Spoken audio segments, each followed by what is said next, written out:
Hello class, it's Professor Streeter, and in this video I am going to walk you through the answers to the second quiz on Hume and Gomberg. So I will put myself in the bottom of the screen here. Here's the quiz. And let's just think about it together. What does Hume say about experience as a source of belief? He says many things. It gives us a high degree of certainty. Well, that doesn't sound like Hume. Hume is skeptical of our ability to know things with certainty. It tells us that every effect must have a necessary cause.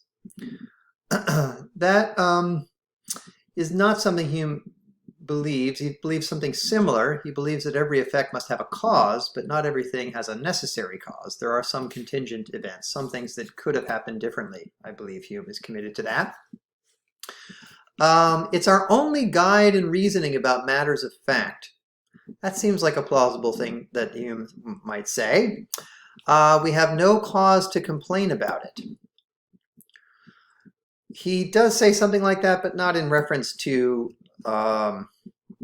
it's not a reference to what he thinks about experience as a source of belief. Right? He says something like that, but in a different context. So it's C.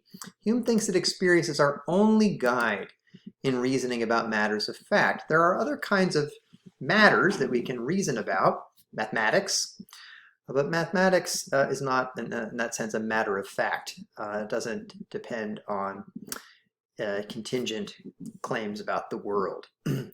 It's a conventional truth. We define our terms and we know things about the relationship between our definitions and our ideas. And so we don't use experience as a guide in thinking about mathematics. But with respect to all of the empirical matters of fact about the world, experience is our only guide, Hume thinks. Question 2. Which of the following best captures what Hume means when he says that the wise man proportions his belief to the evidence? Does he side with the evidence supported by the greater number of experiments? Does he regard past experience as full proof of the future existence of an event? Does he conduct his experiments to confirm the evidence of his own experience?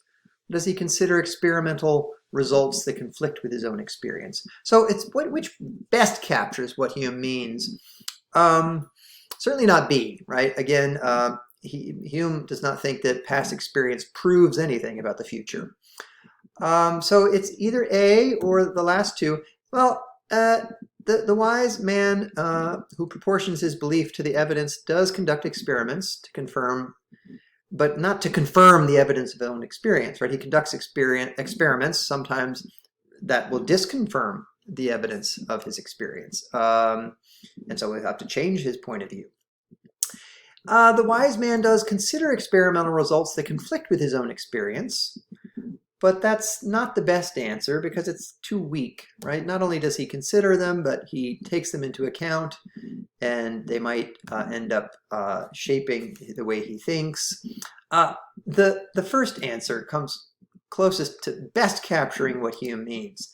Not only does the wise man consider experimental results from different points of view, some of them conflicting with his experience, but in the end he will side with the evidence that is supported by the greater number of experiments or the greater number of experimental results.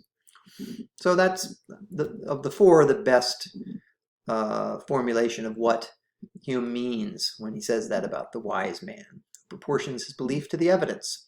Question 3, identify a basic maxim or principle of reasoning that Hume employs in his argument. This was a hard question, but if in the middle of the page, about 2 pages into the reading, all inferences from cause to effect are founded merely on our experience of their constant and regular conjunction. Hume says something about the relationship between cause and effect and how our beliefs about cause and effect come from our experience of two things being together, right? So when we see heat and something melt, right, there's the heat and the melting is the effect, the heat is the cause, right? So we infer that the heat caused the wax to melt because whenever we see the heat and the wax together, right, they're conjoined. Those two events are conjoined. So this is something that Hume believes about our the inferences that we draw based on experience. They have to do with cause and effect. And this is an important principle of reasoning when he's evaluating testimony. All probability creates an opposition of experiments and observations. That's not something that Hume actually says or thinks. He says something similar, but no testimony is sufficient to establish a miracle. That's something he's trying to establish. It's not the principle of reasoning that he uses in his argument, right? His principle about cause and effect and the inferences that we draw from it relates to his conclusion that we're never in a position to establish on the basis of testimony the existence of a miracle. Testimony cannot be the foundation for any system of religion. Again, this is something that he's arguing, but it's not a principle of his reasoning. Okay, so it's A. Right? This is a principle of reasoning that Hume uses to establish his conclusion about testimony. Question 4, why does Hume think that testimony cannot establish any basis for belief in miracles? A, because testimony for any kind of miracle does not prove that they actually happen. Well, that's sort of assumes the conclusion, right? What supports that conclusion? Because the falsehood of the testimony is always more probable than the occurrence of the miracle. That comes pretty close to what Hume says. Because miracles are violations of the laws of nature. That may be true, but it doesn't explain why testimony can't establish it. Or doesn't explain why. Because the evidence of experience does not always confirm the evidence of testimony. Well, that's true, but again, it doesn't explain why testimony can't establish basis for belief in miracles. It's the the second one, right? We can always think that, we can always reason that the falsehood of the testimony is more probable than the occurrence of the miracle. Question 5, which of the following best captures the main point Gomberg makes about the habit of trusting the word of others? And this is in Gomberg's essay on trust and modesty. The first 4 questions were from Hume's of miracles in Gomberg's anthology. Testimony is the norm for how we acquire knowledge of any kind, not a special way of knowing. That is something that Gomberg says, so that's a likely candidate here. Our beliefs about faraway continents that we have never visited are based on trust. That's something true, but it's not the main point he's making.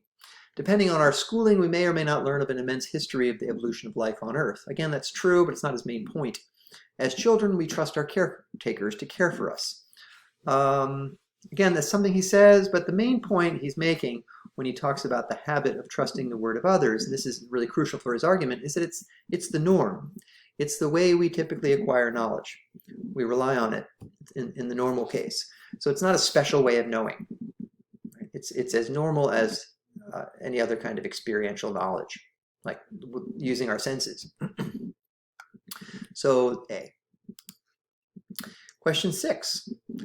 As Gomberg reminds us, when 2 people disagree about a question that is important to them, they have a choice to make about what to do next. What does Gomberg think they should do in this kind of a situation? Should they find comfort from those whose view of the world is like their own? And what does Gomberg say? Should they admit that they have nothing to learn from each other? Should they agree to disagree and go their separate ways? Or should they step back from their beliefs and strive for a broader social point of view? This is the section where Gomberg introduces the idea of stepping back and what 2 people who disagree can achieve by stepping back. Question 7, which of the following best captures what Gomberg means by epistemic modesty? So he's leading up to this claim about modesty. He begins by thinking about trust, and now he moves to modesty. Epistemic modesty, knowledge-related modesty. The love of learning that can be found in young children. Well, he thinks that is something true of most children. They have a love of learning, but that's not what he means by epistemic modesty. Stepping back from our beliefs and resolving conflicts between different points of view. Well, that's close. Maybe that's a possibility. He certainly talks a lot about stepping back from our beliefs and our ability to resolve conflicts. Refusing to believe something unless we have irrefutable evidence that it's true. That's kind of the opposite of modesty.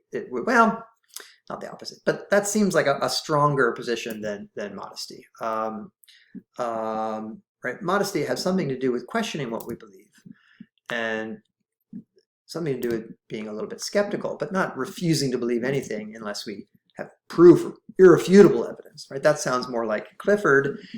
Clifford, you could argue, is defending a kind of modesty, but I think from Gomberg's point of view, Clifford is too extreme. So modesty is not as extreme as all that. He means then the fourth. Well, it's between the second one stepping back and the fourth, and I think that the fourth best captures what Gomberg means, that it is the willingness to admit that you might be wrong and the commitment to figuring out which belief is right. Because there's two parts, right? The modesty part starts with a skeptical attitude, but then a kind of commitment to getting it right. Which of the following best captures the interesting philosophical problem that Gomberg identifies in the "but we both can't be right" section of his essay? Well, when two people disagree and step back from their beliefs, they realize they can't both know the truth. That's true, but that's not the interesting philosophical problem that he is identifying. Much science education is awful and leads students to hate it. He does make that suggestion in his essay. He criticizes science education, but it's not the problem that he's addressing. Something often happens in childhood that causes students to associate schoolwork and learning with shame and pain. That's part of his analysis of what goes on wrong with lots of science education, but it's again not the interesting philosophical problem. So that leaves the final one. Modesty, right? This skeptical attitude leads us to investigate matters scientifically. It leads us to the scientific method. But the scientific method brings us back to the question of who to trust in the scientific community. So modesty leads us back to trust. And that's an interesting philosophical problem. Right? Skepticism leads us back to trusting. We have to, in the end, we have to trust somebody within a particular community, in this case, the scientific community. Okay, question 9. Which of the following best captures the main thesis? So now we're moving to James on the will to believe, the last two questions. Which best captures the main thesis that he defends in the will to believe? The best things are the more eternal things, and we are better off if we believe this to be true. Well, that's the religious hypothesis, but it's not what he's defending in the essay. The essay is defending in some sense, our right to believe the religious hypothesis, but not the religious hypothesis itself. We have a right to believe whatever we want about God without sufficient evidence. Well, that's too strong. I don't think James is arguing for that, right?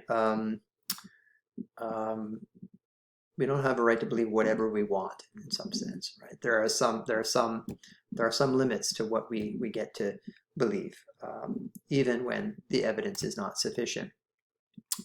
As a rule, we only believe facts and theories for which we have a use. That may be true, but it's not what he's defending. Our passions must decide between two genuine options that can't be decided on the basis of evidence, right? That is, he talks about our passional nature. And so when we're faced with two options that are open and alive to us and momentous and forced on us, and the evidence doesn't decide, we get to decide partly as an act of will, in some sense, right? We get to make a leap of faith in that situation. But this is not the same as saying we have a right to believe whatever we want, right? Because some hypotheses are not really alive to us, they're not momentous, they're not forced on us, and so even though the evidence is not telling one way or another, we shouldn't believe anything in those cases, right? We should withhold our judgment. But when the options are alive and momentous and forced on us, he thinks we get to make a leap, right? If that's where we're really moving, right? If something in our will is really moving us in that direction and the evidence is inconclusive, we get to believe in that situation. And then finally, according to James, what makes an hypothesis, like the religious hypothesis, a genuine option for belief? It must be supported by sufficient evidence and argument? Well, maybe. It must be alive, forced, and momentous. It must agree with common sense experience. That seems too weak. Sometimes we get to believe things even though they go against common sense. It must be in accordance with accepted laws of nature. That seems reasonable, but it's not, from James's point of view, it's not what makes something a genuine option for belief, although it may in some sense, because, right, if something goes against the laws of nature, it doesn't seem like really a live hypothesis anymore. But the crucial point is that it must satisfy these three conditions. Okay, so that's it. We're done. It must be alive, forced, and momentous. That's all for now. I hope that was useful, and I'll see you soon.